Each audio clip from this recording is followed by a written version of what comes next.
Ben As. This is BBC Radio Wales. Now we've got writer, dancer, podcaster and performer Susie Corcoran, who has many roles to her name, but none as important as being a busy mum to two boys. In recent months, I've shared some of the joys of being a mum to Dara, but as many of us know, it's not always a bed of roses, is it?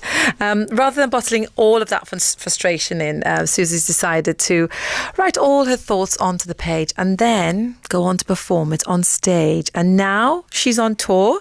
Her one-woman show called Priscilla, Queen of the Disaster is coming to Theatre Brechennoig in Brecon next week. And I'm delighted to say that she's with me now. Hello, Susie. Hello, thank you so much for having me. Thank you for coming on the show. It's lovely to be able to chat with you, exchange notes with you. But let's go back to the basics. You said you've got two boys. How old are they? So now they are, Noah is 10 and Archie is 7. 7. And tell me it gets much easier as we get older. I hate to be, but it just shifts. It's different challenges. You sleep a bit more, but, they can answer back now. Yeah, so in the daytime it's more challenging. Yeah, definitely. But then, they do go to school a bit and they get their own little independence, which I really, really love. But they do have an answer for everything as well. Oh, good. I like cheeky boys. I hope they're a little bit cheeky. Incredibly cheeky. Oh, good. I'd be one of those people who would have to turn around and laugh to myself and then come back and be all firm. But I don't know about you. You know what? I don't even manage to turn around sometimes. Sometimes I'm just laughing with them like, do you know what? That was actually quite good. Let it go. Yeah. So when did you first decide to, start blogging about your experience? Well, it was after I had my second little boy that I sort of found myself just looking out and realising that not everybody was sort of portraying an image of motherhood that was like seemingly perfect and easy and things just sort of slotting into place. And I of course want to share those things that go really, really right and where it all does line up. But that isn't the truth of the whole picture. And so I thought, do you know what? I'm just going to be a little bit more honest about it. There were some people doing it, but I was like, I'm just going to be a bit more honest about it because I think that actually it makes people feel less alone. And it doesn't make you ungrateful. Like I love my children more than anything. Like they're the main thing in my entire life, my complete priority. But it's okay to say it's hard sometimes. So I decided to just start writing about that. Do you know what? I find on Instagram, everything is perfect and easy. On TikTok, it's more realistic. And then you get to your girls who've had the baby the same time as you. And then they're all very honest about it, aren't they? Yeah. I don't know why we try to create such a perfect world online. So you got it all down, you started blogging about it, and then what happened? And then it was after a little while of doing that, I work in a theatre, and one of the people that worked at the theatre said, you should put this into a show. And it was around about the time that I'd watched a few one-woman shows, and I was like, oh, maybe. And then I thought, maybe I'll write it and just see. And then they just booked it in, and I was like, right, okay. Brilliant. And I had like 9 months to do it, which is like ironic, my third baby. And I was like, okay, I better just do this then. So of course I procrastinated for 6 months of those and then wrote it in 3 months. So yeah, and then I didn't know if it was just going to be one thing that I did, or just do it as a one-off to kind of get it out there. But afterwards I found that people were like, I didn't realise that, not everybody's sharing this stuff. Like, not everyone's laughing at the ridiculousness of it. And, and I thought, this is actually quite important that we talk about this. So, Priscilla, Queen of the Desert, you're in Brecon next week on the 8th. What can we expect from the night?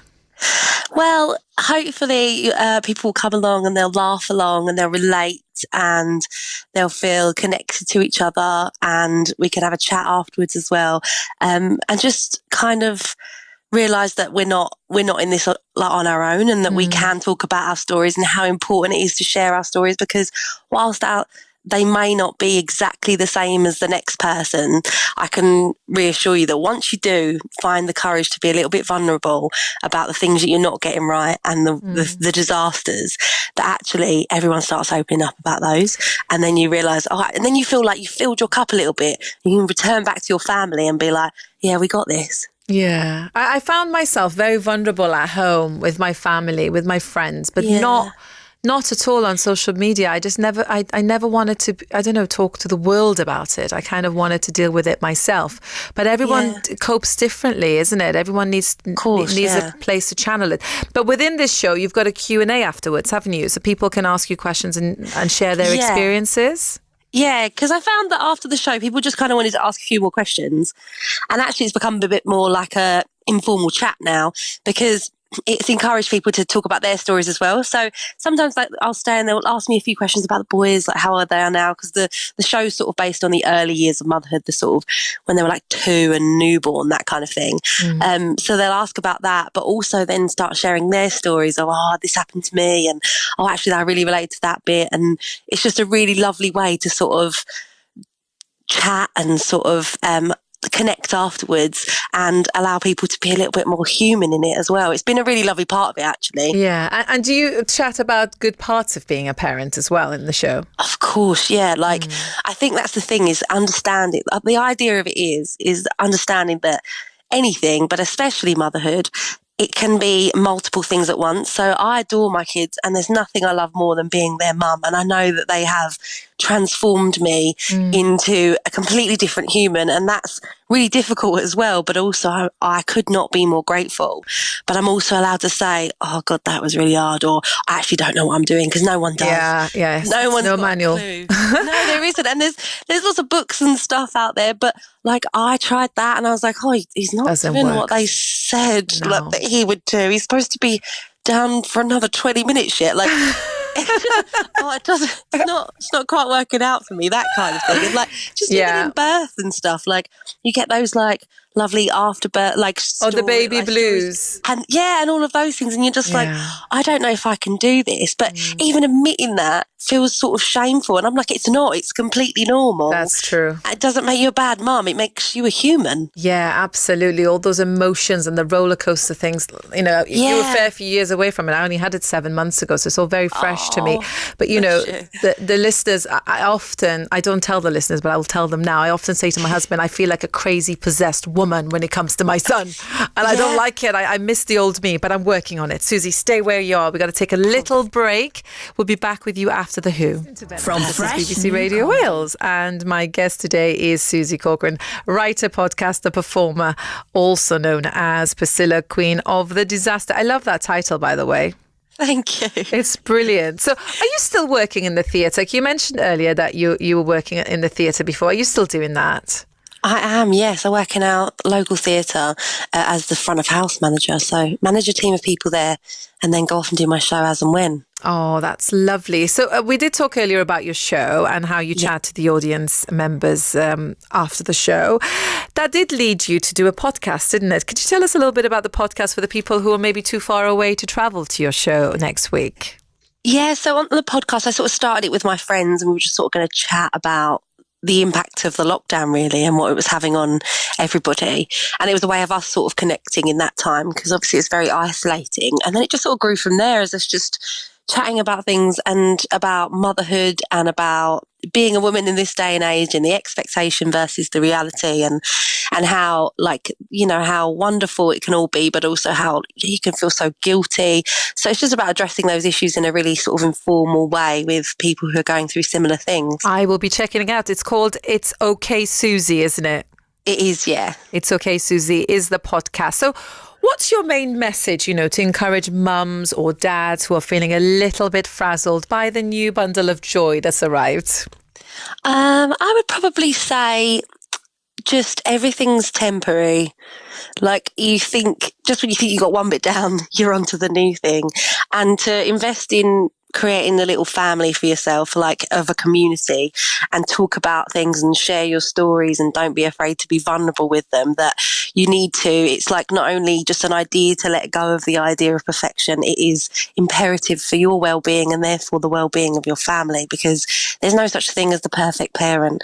And once you can let go of that and embrace the imperfections and the bits in between, you'll find yourself being a bit more present with it and able to roll with it a bit more and let yourself off the hook, because no one's getting it right all the time. Yeah. So just a bit more self-compassion, I suppose. Do you know, everything I feel, I say, which is not always necessarily a good thing for the people around me. But I'm surrounded by some people who just find it really hard to talk. I mean, what kind of advice do you have for those people who are really struggling, not just with motherhood, but, you know, any avenues of their life that's making it so difficult for them to just, how do they get the conversation going?